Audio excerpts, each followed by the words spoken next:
What if I told you that the most feared Viking warrior in all of history, a man who conquered kingdoms and made kings weep, might have suffered from a condition so embarrassing that historians have been arguing about it for over 1,000 years? And what if the legendary revenge his brothers carried out was so brutal, so horrifying, that even other Vikings thought it was extreme? If you think you know the sons of Ragnar Lothbrok from the TV show, trust me, you don't know the half of it. The real story is stranger, bloodier, and way more awkward than anything Hollywood ever put on screen. So buckle up, because today we're diving into what Ragnar's sons actually did, and I promise you, Vikings fans are not ready for this. Before we talk about the sons, we need to talk about the father. Ragnar Lothbrok is one of the most famous Vikings who ever lived. But here's the thing most people don't realize. Historians aren't even sure he was a real person. Ragnar exists in that frustrating grey zone between history and legend, kind of like King Arthur, but with more boats and significantly more pillaging. The Norse sagas describe him as a Danish and Swedish king who raided France, attacked Paris, and generally terrorized Western Europe during the 9th century. Some scholars think he might be a composite figure, a blend of several real Viking leaders whose stories got mashed together over centuries of oral storytelling. Others think there was a real Ragnar, but his legend grew so wildly out of proportion that separating fact from fiction is nearly impossible. What we do know, and what almost every source agrees on, is how the story says he died. According to the sagas, Ragnar was captured by King Aella of Northumbria in England and thrown into a pit of venomous snakes. As he lay dying, legend says he uttered one of the most chilling lines in all of Viking literature. He supposedly said, "How the little pigs would grunt if they knew how the old boar suffers." He was talking about his sons, and he was right to bring them up, because what those sons did next shook the foundations of an entire civilization. In 865 AD, something unprecedented happened. A massive Viking force landed on the shores of England, and this was not a raiding party. This was not a few longships looking to grab some silver and sail home. This was a full-scale invasion force that the Anglo-Saxon Chronicle called the Great Heathen Army. And leading this army were the sons of Ragnar Lothbrok, united by a single burning purpose: revenge for their father's death.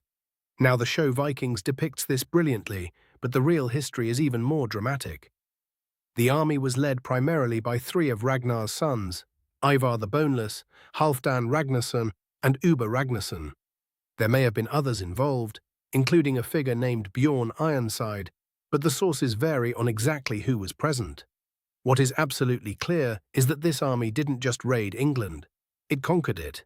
Within a few years, the Great Heathen Army had dismantled the Anglo-Saxon kingdom of Northumbria, crushed East Anglia, and brought Mercia to its knees.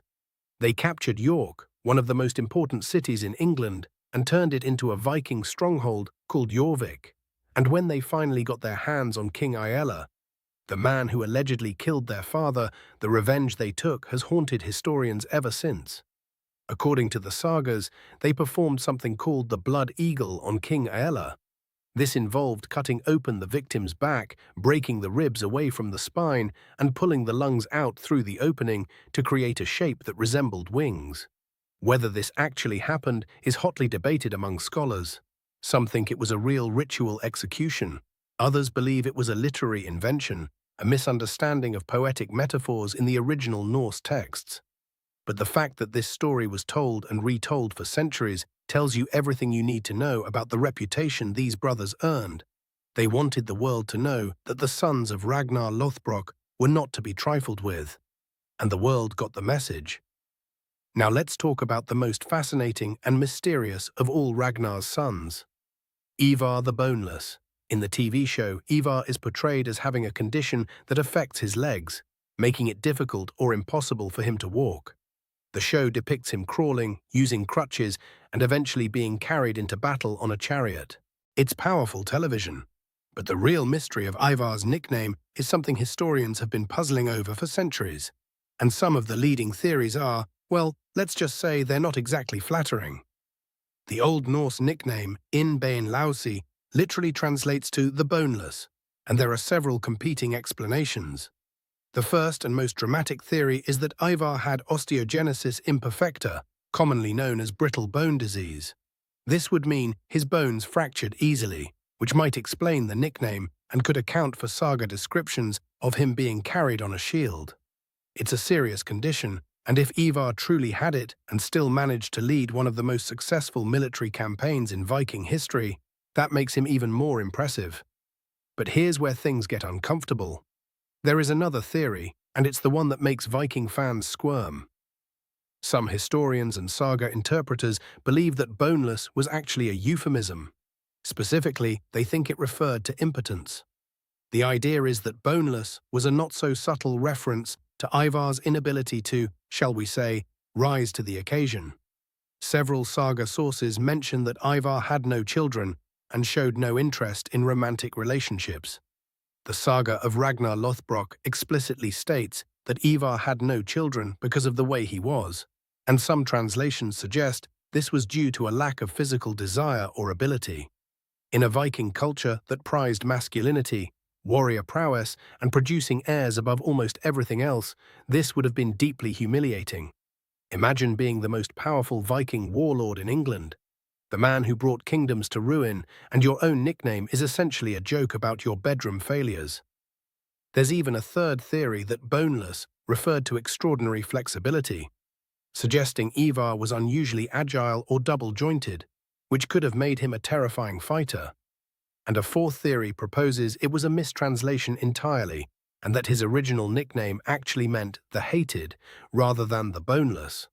But honestly, the impotence theory has gained significant traction among serious scholars, and it adds this incredibly human dimension to a figure who otherwise seems almost mythologically powerful.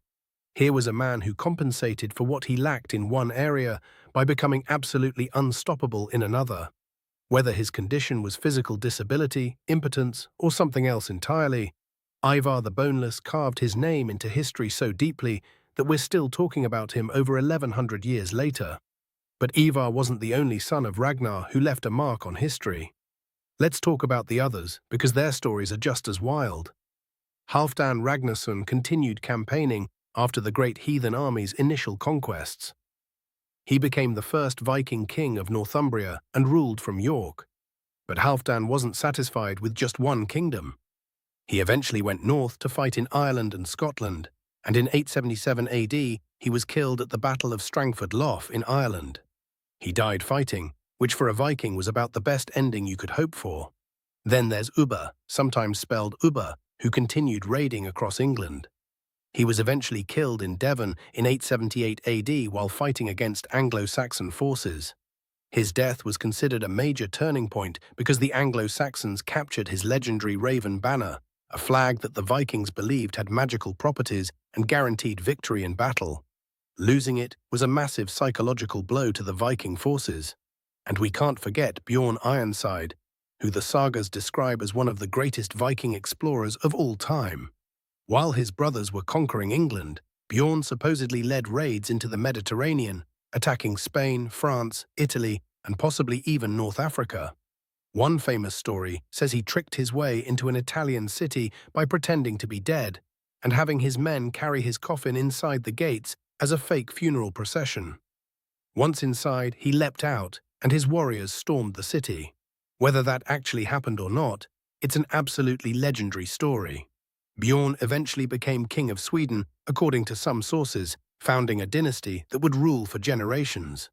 Each of these brothers, in their own way, reshaped the map of Europe. What makes the story of Ragnar's sons so compelling is that it sits right at the intersection of myth and reality.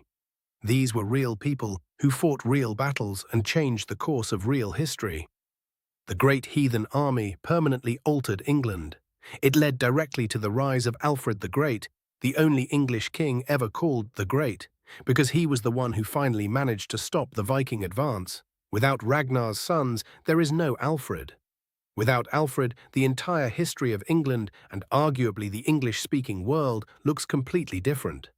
The Danelaw, the region of England under Viking control, influenced English language, culture, law, and genetics in ways we can still measure today.